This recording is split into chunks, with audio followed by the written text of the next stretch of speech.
All right. Well, it is a great pleasure to welcome Prime Minister Turnbull and his delegation to the Oval Office. We had the opportunity to work together at the G20 summit in Turkey, and then had our first bilateral meeting in Manila during the APEC and ASEAN events. And I emphasized to the Prime Minister at that time, and want to reiterate, the extraordinary gratitude that the American people have for the strong and steadfast alliance between our two countries.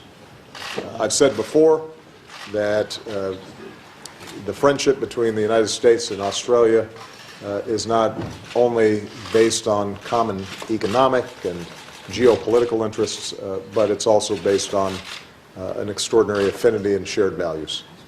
There are very few countries that have as much in common as the United States and Australia does. And I want to thank all the people of Australia for the extraordinary hospitality and graciousness that they've shown me every time that I've had a chance to visit your wonderful country. I'm glad to be able to reciprocate. I will note it is a little bit colder here than it was down under. Malcolm has had an opportunity to travel to some key hotspots over the last several days, including Afghanistan and Iraq. And those are just two places where we see the value of Australia's armed forces and the remarkable contribution that they have made and the sacrifices that they make consistently. Keep in mind that in our fight against ISIL, Australia is the second largest contributor of troops on the ground after the United States.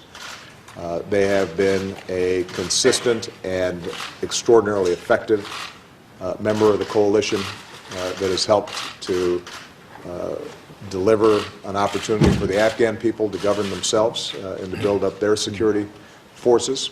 And so I'm very much looking forward to hearing from Malcolm his impressions about how we can continue to focus on what we call the parent tumor of ISIL in Iraq and Syria, and the important work that we have to do together on countering violent extremism generally.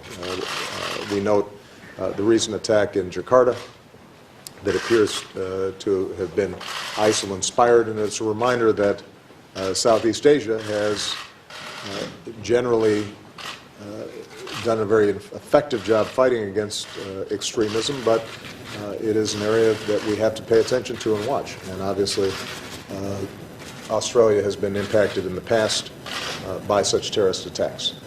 So we're going to talk about how we can strengthen our cooperation both in Syria and Iraq, the state of affairs in Afghanistan, but also countering violent extremism globally, and Australia will be a very important partner in that process. We'll also have a chance to talk about the Asia-Pacific region, where we have common interests across the board.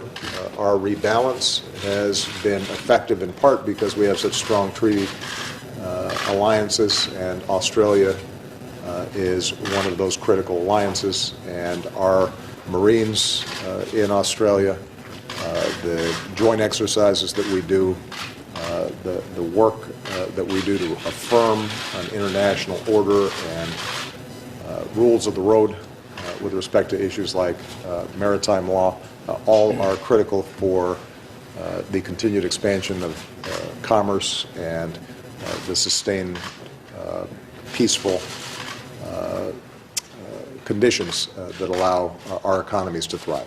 And finally, we'll have a chance to talk about TPP. We are both part of the driving force that created this rules-based system that is now being prepared to ratify among the various nations. It is going to be good for our economy. It is going to be good for our workers and our businesses, and it reaffirms that in order for us to thrive in the 21st century, particularly economies that are respectful of rule of law and concerned about labor rights and environmental rights, it's important for us to be making the rules in this region, and that's exactly what TPP does. And I know that the Prime Minister has an agenda to spur additional innovation and investment in science and technology in Australia, which in this economy is going to be vital for any economy to succeed. So I'll be interested to hear his plans and maybe offer my thoughts about the work that we're doing to continue to make sure that our economy is a dynamic, knowledge-based economy. So I am grateful for our friendship, grateful for the work that we do together, very grateful for the sacrifices that have been made by Australian troops around the world, working side by side with our outstanding men and women in uniform, and I look forward to a very productive meeting. Thank you. Thank you very much, Barack. You've been very hospitable and generous in inviting me to Washington this month, and your agencies have been very open. We've had very productive discussions with the Defence Secretary, Ash Carter. Together we went to Arlington and paid our respects on the tomb of the unknown soldier and recalled the comradeship over 100 years of Australians and Americans fighting side by side in freedom's cause. You're quite right. Our alliance, our relationship is founded not just on national self-interest, not just on economics or kinship, but on shared values. We define our national identities by reference to common political values of freedom, the rule of law, democracy, real democracy which empowers the majority but constrains them so as to protect the minority. So we have those strong values in common. And as you said, just over the last few days I've been in Baghdad and Kabul meeting our servicemen and meeting many of your service leaders there as well. And I've learnt firsthand from our people and yours, and indeed from the government of Iraq, from its Prime Minister, how Australians and Americans working together were able to support the Iraqi security forces in the retaking of Ramadi, which has been an absolute adrenaline shot of confidence for that government. Very, very significant result. And it was a great combination of our servicemen and women working with the Iraqis to achieve that. In Kabul, I met with our soldiers who are training the Afghan National Army, their next generation of leaders, building capacity so that they can secure and hold their own country. And once again, we're doing that in partnership. So it is a very strong, very, very strong partnership. We've had very good discussions with your intelligence community too. That is especially important in the battle against violent extremism. We have to constantly lift our game in the way we engage with and tackle these extremists, particularly ISIL, but there are many others, as they operate in the cybersphere. Archaic and barbaric though they may be, their use, regrettably, of the internet is very sophisticated. And so I'm pleased that we're going to be working on even closer collaboration there. Barack, you mentioned the TPP, and can I say, as I've just said to the US Chamber of Commerce, encouraging them to encourage their congressmen and senators to support it, that the TPP is much more than a trade deal.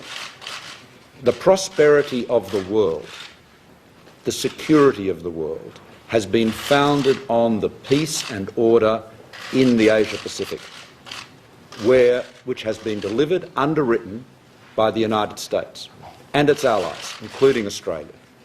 And what we've been able to do there is deliver a period of peace, a long period of peace, from which everybody has benefited. And America's case, its proposition, is more than simply security.